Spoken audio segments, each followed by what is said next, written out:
So, John, I wanted to start with you.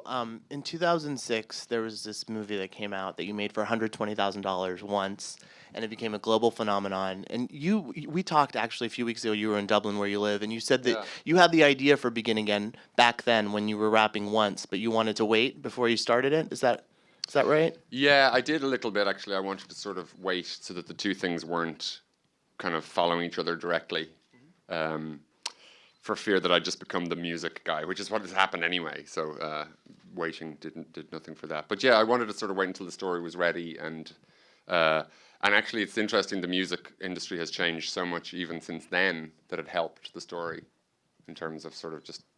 Like I think print industry is the only other industry that's changed to the same degree that the internet has changed the music business. And the inspiration was that when you were in high school, you were touring with a band, and you knew an A&R guy, and so you thought it would be interesting to tell a story of where he is now, right?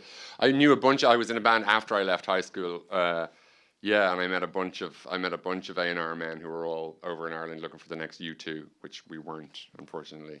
But that was the city that everybody came to. I guess they came a lot to London as well, looking for bands. But it was very sort of showy, and it was like these A&R men who were basically kids, really 25-year-old guys, and they were sort of swanning around, bringing these kids out to clubs and whining and dining and trying to sign them. And I was sort of thinking back over my life and thinking, I wonder where those guys are now. I mean, I wonder how they've adapted to the massive changes in the industry and stuff like that. Did they get married? And I remember the stories that they would tell me of the girl they were with, and I wondered, did they get married? Are they still trying to discover music in the same... Like, is that still there? Is that even though the internet has changed the industry, are there still loving A&R men on the hunt for that new sound, you know? Is that magical thing still there or not? That was sort of the question I was asking myself. And the first person you casted was Mark, right? You started with Mark? Yeah. Mark was the sort of dream guy for this role from way out, yeah. And Mark, are you musically, do you sing at all in real life? No. But you would sing once. I did, and that was cut out of the movie. Oh, really? What did you sing? I was singing in the bathroom. Did you sing? No, I was supposed to do a Leonard Cohen song in the bathroom, right. but we couldn't get the rights, so that was cut. Oh, that's what I said to Mark. That was couldn't get the rights.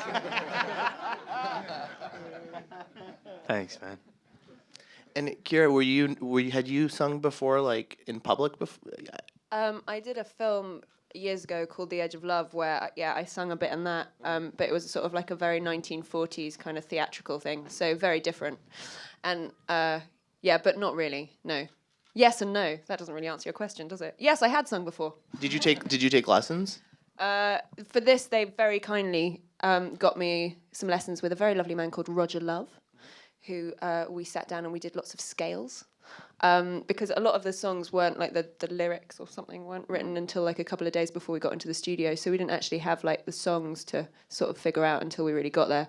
So it was just about trying to figure out what my voice was, because I don't know. So he tried to figure that out.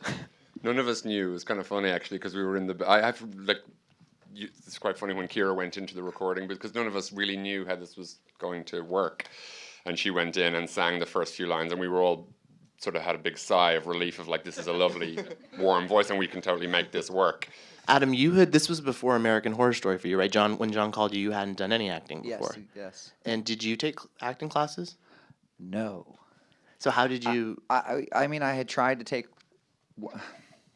I tried to take one. It didn't go well. Why? What happened? It was bizarre. I didn't like it. I didn't like the way what I was being told, because it wasn't making me happy.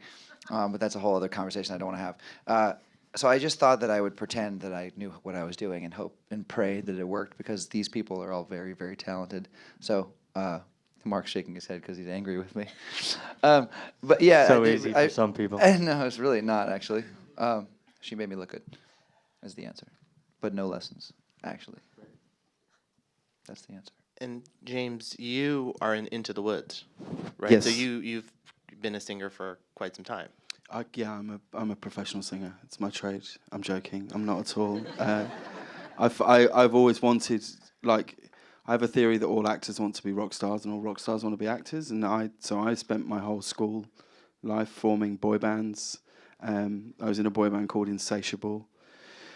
We were quite big in the High Wycombe, Buckinghamshire area, and so it didn't work. But I think since Adam's heard some of Insatiable stuff, I think we're going to hook up on some tracks. And I really see it as something I'm going to probably, I think almost definitely move forward with, that I'll probably be an international rock and roll star. I think that's a given.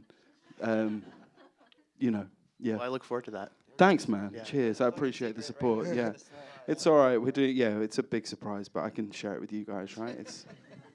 We're going to be called Maroon 6 now. And, I thought it was going to be Satiated. yeah, there's only no. It's all ongoing. Yeah.